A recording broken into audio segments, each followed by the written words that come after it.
California. We're there for almost 2 months. All right. What were we doing in California, Keek? Daddy went for his we all went for Daddy's TED Talk. And what else were we doing? Seeing friends and family. All right. What did we celebrate? My birthday and Mommy and Daddy's anniversary.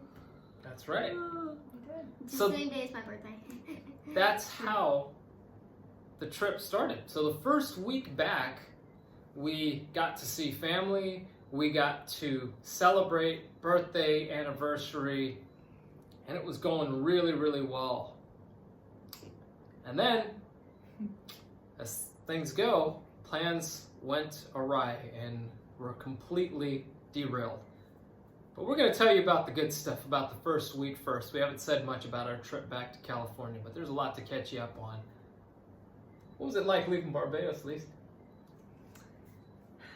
Bittersweet. So we were. Preston says it was bad. Bad.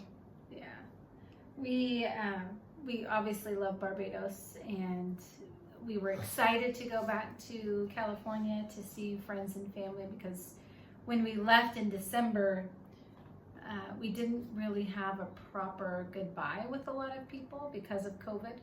So we were looking forward to seeing friends and family, but at the same time, it was hard leaving paradise here.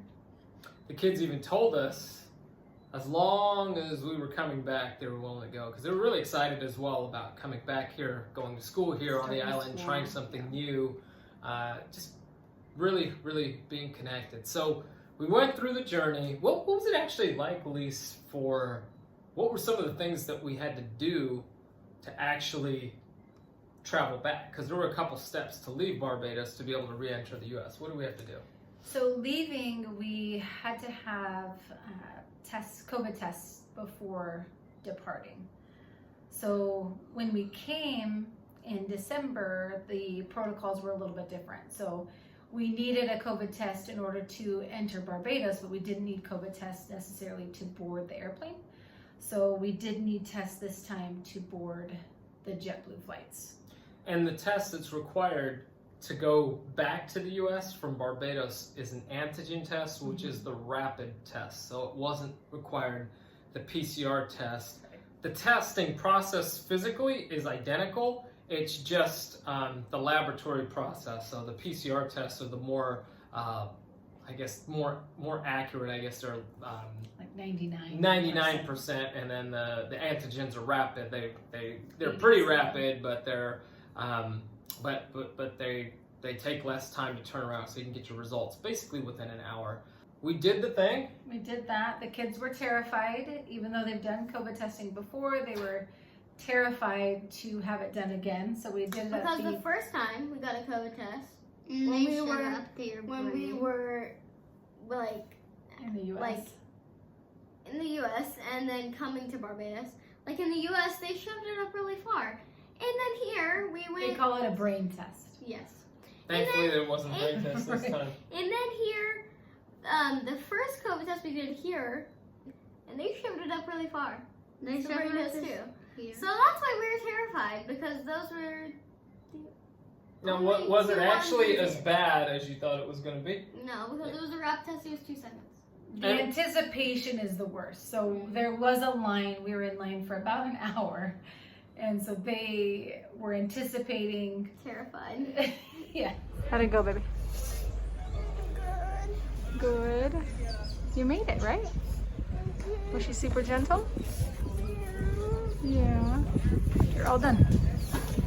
So you have to take the antigen test to go back to the U.S., and we'll talk about what it was like to travel back a little bit later. Mm-hmm. What was it like, though? So we get to New York. We get to New York. We did have a longer layover. We had 10 hours. A 10-hour layover. And I'm sure we'll have a clip of our frustration. Okay, so we have made it into New York. And we are in the JetBlue terminal. So we love JetBlue. We've flown them a lot. They have a couple of things to figure out, though, with international flights, because we landed and we're here. It's about 10 o'clock, and we're on a 10-hour layover. Now, any other airline or airport that we've connected through, when that happens, you get to check your bags in at customs, and then you go continue on to the terminal. Not at JetBlue in New York. Nope. We have to. It's 10 o'clock now. What? 10:10? 10:15. 10:15. We've been here for probably about 15 minutes. There's no food in this area. The food's only behind us inside of the actual terminal. Won't even let us in to go get food. The TSA won't because they can't let you in until 2 o'clock or 3 o'clock in the morning. And I was like, Which is- going to be awake at that time. Yeah, which is several hours before our flight. Our flight's at like 7, We can board at 7:30. 6:50. We could board, yeah. So it's So they'll allow us it was a in. long layover, but it's really interesting because it looks like you're supposed to be in the airport, but in this terminal, there's no connection. So there's a bunch of people, quite a few people that are laying around here with big bags like us that are just kind of blown away, and there's no food. So we were going to cross the street to the TWA hotel. We brought Yeah, some salt bread. we got some salt bread. We brought other Some food. We chicken do have patties. lentil pie and chicken patties, so plenty of food. So we'll see how this all works out. It's part of our Flip the Script family adventure. It is an adventure. Compliments of JetBlue. Welcome back to the U.S.A. So in the JetBlue terminal, you clear customs, and then you're actually out of the terminal, which in many international airports, when you clear customs, you never actually leave the terminal. So you just go into the next area where your flight is. JetBlue in New York, Kennedy, you go through customs, and you're out, and you got all your bags. And now, here's the thing. When you're traveling back from the Caribbean, you travel back, and you got a lot of pretty empty bags. Yes. That are going to be coming back filled up, right? Because things are a lot cheaper in the U.S. or the U.K. People ask, where do you go shopping? Here on the island, we've asked, where do you go shopping for goods? And the response is, Miami, Yeah. you know, Also, to the you United to States. fly to the U.S. to grab your goods and come back. So that was also part of our mission while we were back, was grabbing some stuff. So Well, and we had planned our flights to keep the kids awake for the first leg, sleep while we're in the airport in New York, yeah, you know, because we were planning to Like that. hotel JFK was Yeah. what we were planning on. So the only place that we could get any sort of food or anything was the TWA hotel, which is right across from JetBlue, which was actually a pretty interesting experience. It actually was like a was. tour of the 60s, Fun. pretty much. Yeah. And And there's just tons of old school music playing. yeah, And there was the TWA plane, that's right. but It was actually pretty cool. it did have giant propellers. So the TWA terminal, or the TWA hotel, is actually a relic of just history. So it's the old TWA terminal that has now been turned into the hotel. And at the time, it was way ahead of its time when it was designed. It was the first-rate travel experience. They even have the old ticker boards that are turning all through the night, so you can hear them going tick, tick, tick, tick, tick, tick, tick, tick, tick, tick, tick, tick, And then the tick. music. tick. Yeah, Yes. and the music is just blasting. So we got in there, we snuck in. The food court's open. That's the only thing that's there. We got some pizzas, as Preston had indicated. And then they start closing off sections of the lobby, but there's all these little random lounges that are up there that actually have couches and different areas. So we thought, well, we'll just kick our feet up because we had to be back into the terminal By 5. about by 5 a.m. 5 a.m. And by the time we figured all this out, it was already well after, or getting close to midnight, Yeah, 11. yeah. By the time we figured out food and what the heck we're doing, so we looked at getting a room, but then by the time we would have checked in and done all that stuff It didn't make and sense. got settled in, and we would have basically been packing our stuff, hucking it back downstairs, and needing to roll in the next couple hours. So we rested for a little while. We did find a very cool little cove area. So we were upstairs from where the lounge and the bar is. We found this little cove. And as we're traveling during this time, the Delta variant was on the rise. So we found this perfect little cove where we could stay isolated. It was just us, our bags, and we could kind of lay on benches. And so we thought, man, this is perfect. We could charge our phones. So we were there for about an hour and a half. Yep. And then we hear a knock knock, and sorry guys, but you have to leave. And they arranged a place. They said you can go into the food court, and there were some couches that were kind of in there. So we ended up staying in that area. We were totally nomadic, which was kind of the theme for the whole 7 weeks. Yes. We were like nomads. And We were nomads. more on that coming up, but we made it through that night. We found food. TWA Hotel. Daddy got some Pellegrino. Pellegrino, and we're back in the past, the TWA Hotel. It'll be pretty cool. Check it out. Twister's over there. This guy's found a Twister game here. So they're playing a little Twister, and there's sanitizer here. So they could do Twister, and we can sanitize. Pretty cool. So we survived the night in Hotel TWA. We made the flight back to California, and well, the first week, what did we do? So we got to see my parents and my family. That was really cool. Got to spend some time with them the first 2 days. Then we shot down to Lisa's We picked family. up our old car. Yeah, Which we were was able to, really cool. which a family member has now. Yeah. And we were able to utilize it. And It was clean. We had never seen it. we didn't even so recognize it spick and actually. span. It was like, what happened Having with these this? two in the back seat, it doesn't stay clean for long. Yeah, so we were That able was to do really that. cool. Yeah. Hey guys, where are we? We're going to Mimi and Pa's house. Yay! Our other grandma and grandpa. We're off. We're trying to remember what it's like to drive here in the Bay Area with traffic and all that sort of stuff. Well, you get traffic in Barbados, but if you drive for 2 hours anywhere in Barbados, you've been around the island like a few times. Yeah. So we made our first stop at Starbucks. Actually, let's be clear. The only reason we stopped at Starbucks is because we had to pee. We did have to go to the bathroom. That's the reason we stopped at Starbucks, and we've stopped at this Starbucks first. I want to go to a local place myself, but We will. a matcha green tea latte sounded good this afternoon. Yes. We weren't We're heading we weren't to- trying to hit Starbucks, but it made sense. It's convenient. Because look at all this traffic here. I don't know if you can see it. All this stuff. Lots of traffic. Lots of oh, traffic. a BART train. BART train. You see Preston, that, you see Preston? the BART train? Yeah. We got to see my family. Correct. We Correct. hadn't seen my family in quite a while, actually. Since Labor Day, so September. September 2020. 2020. Yeah. We've done Zoom and that sort of thing, but we hadn't seen them, so that was really nice. Right. We got to celebrate Kira's birthday there. And I got we to went to have Santa lots of Cruz. Lucky Charms. Yeah. The go-kart. Yeah. Or the, Pause. what was it called? A the sit-down sit-down hoverboard. yeah. Sit-down It's hoverboard. so fast. Yeah, we went to Santa Cruz to celebrate Kira's birthday and our anniversary. Because of the Delta variant spike of what was going on, we were just taking protective measures. So we actually didn't go to the boardwalk. We'd originally planned for her Yeah. birthday to go there. We were rocking our masks and walking along the cliffs in Yeah. Santa Cruz and kind of going through, just trying to observe protocols to keep everybody safe. And we had just Santa Cruz. If you haven't been there, it's just a really beautiful place. So we walked on the cliffs. My family ended up coming down the next day. I got to take some cold water plunges, which felt awesome.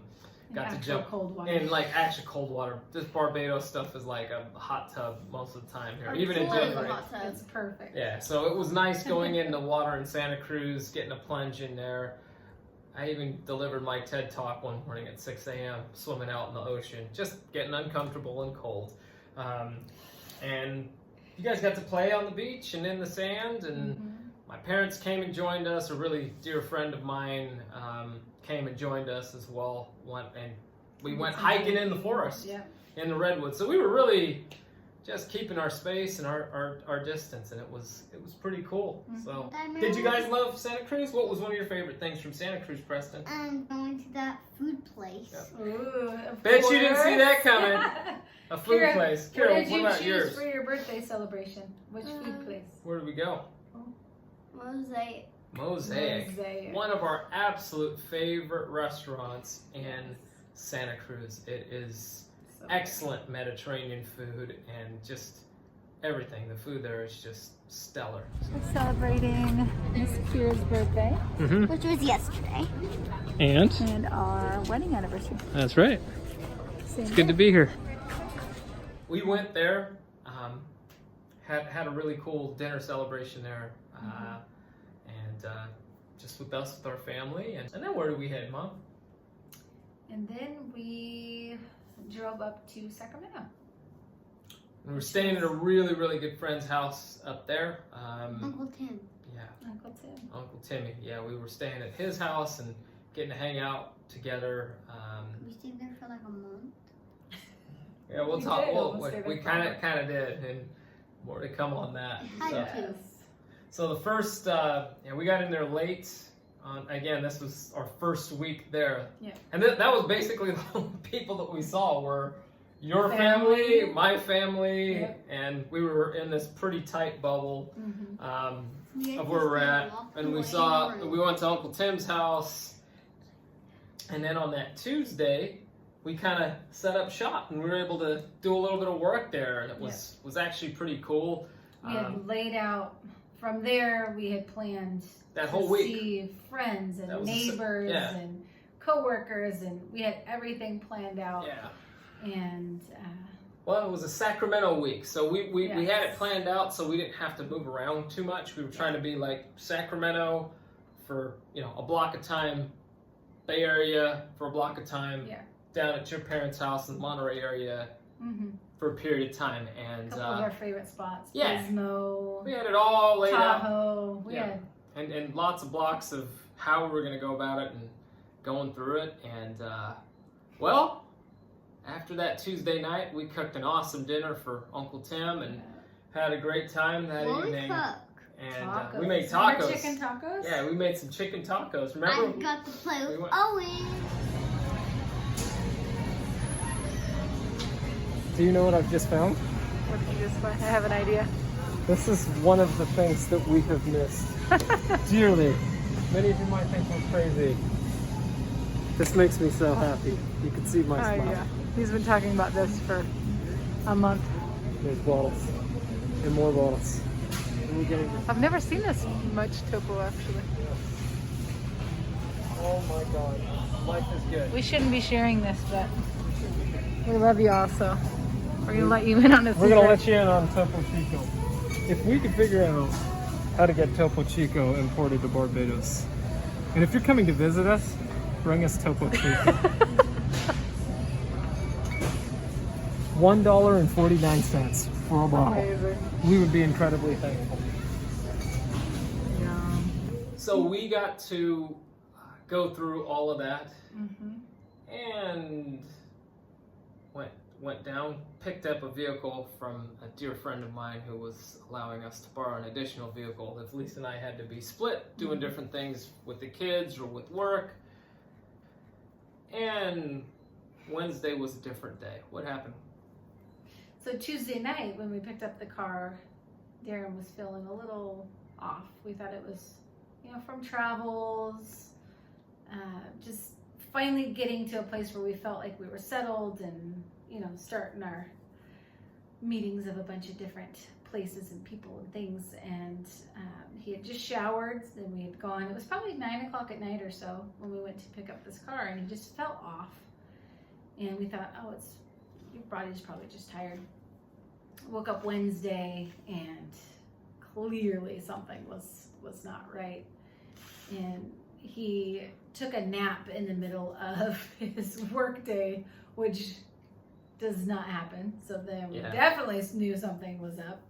It was in between calls that I had. I had to rest, and it was, You definitely knew something was up. So, and we ended up taking a rapid COVID test Wednesday night.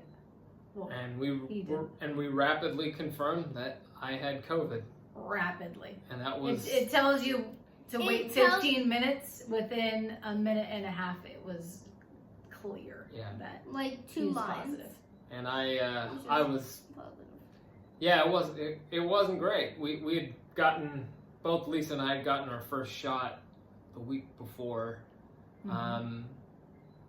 And it seems like somewhere along the way, we ended up contracting it. It was there was an interesting encounter that we had at the restaurant that we loved, that we would highly recommend to anybody going to. It had nothing to do with the restaurant. It had just a chance encounter where somebody came up, approached us within the restaurant, and that very well could have been the experience where we ended up getting it. So we got COVID, and that completely changed the course of our trip, because I got it first, then Lisa got it, then Preston got it, and then, well, she never got it. So we had to send her away, but shared a bed with Preston. Yeah. for part of the time. I didn't feel anything. And he didn't feel anything. Now, We didn't. now Lisa and I were in a completely different zone. It was And completely different symptoms, actually. different Between symptoms. the two of us. Yeah, completely different symptoms. So Kira, Daddy, Mommy, and your brother are what right now? In quarantine. So Kira is the only one out of the crew that didn't come away with COVID. So this is how I've been able to interact with her. you know, it was for us. I know a lot of people have had where it didn't do anything to them. Some people have said, "Oh, it's just like the flu," kind of going along that. I haven't really been sick much in the past 15 plus years, and it's honestly probably the sickest I've been in the past 15 to 20 years of my life. I mean, not to a point where either of us had to be hospitalized or anything. We were at our friend's house when we contracted it, and he ended up really doing some amazing things and taking care of us. And he had it in December when we were actually leaving, so he knew exactly what to do. He had taken care of others previously who had it. And our big, gift to him for allowing us to stay at his home, we gave it to his son as well. So that really sucked. And then he ended up leaving the house and going to a hotel because he was having a root canal in the midst of all of this when he was trying to take care of us, keep his work going. And then he just abandoned ship, gave us the house, and said, "You guys take over." We had his son with us, and we watched a lot of the Olympics, and then commentated on the commentators when we were feeling a little better. Everybody was tired, but as we started being on the mend, thankfully, when he was leaving, I was on the mend, feeling better, but still really exhausted. I guess the positive in it is he got it first, which was terrible because he was isolated in a room upstairs by himself for the first 2 days. But once we all figured out, I had it, Preston had it, and then we sent Kira, which was heart-wrenching to send her away. We could all be together, which ended up, once we started feeling better, ended up being a good experience considering the circumstances we were in. Yeah. The chair, I had a chair that I sat under, and sat under a redwood tree on, and I would just go outside and sit there. I just couldn't cognitively do much of anything. That was the part that was very, very different. A lot of people talk about, the physical elements. Physical elements, we worked through the temperatures, the sweats, the aches, and all that stuff. The brain fog was brutal. And 2 weeks before my TED Talk, which was on August 7th, my talk was about 16 to 17 minutes long. I couldn't get it out of me in under 27 minutes. And I knew it cold in June. I knew it and was working on timing and a lot of other things. So I had to basically rework my brain and rewire my brain to get back up to speed. So that was the COVID experience. We got COVID. It sent a lot of plans on a loop. And that was the luckily, experience. when we realized he wasn't feeling well, we had canceled quite a few dinner dates that we had. Yeah. And in hindsight, thank goodness we didn't push through and just think, oh, it was travel, or because we could have exposed so many other people to it. And we kept the exposure bubble really, really small. And to be started at testing. Uncle Tim's house, that was the best possible place Yeah, for us. as crazy as it sounds. He knew what to look out for, you know. So if you are dealing with COVID, our biggest thing was keep your temperature in line and Check your oxygen. check your oxygen. We Check have your a oxygen. thingy. It was the best day ever because all I get to do is watch TV and I got to work on the dirt. You played on the dirt, You yeah. did play in the backyard. Yeah, having COVID was probably not the best thing ever, actually. Right. So, But I got to Maybe Preston had Preston- no To symptoms. To him, he just felt like what he feels like right now. and we were so burnt, he got to spend a lot of time playing video games and He going had- He outside. couldn't really do anything about it because He wanted to play bat and ball outside He every called the day. bat and ball. It's baseball. And we were not in any condition to play bat and ball. Yeah. So there's an old saying by Friedrich Nietzsche, and it's that which does not kill you strengthens you. And you know, we'll see what lessons we have to offer from that as we get into part 2 of our trip back to the U.S. Yeah. We'll see you on the next one. This is To be continued.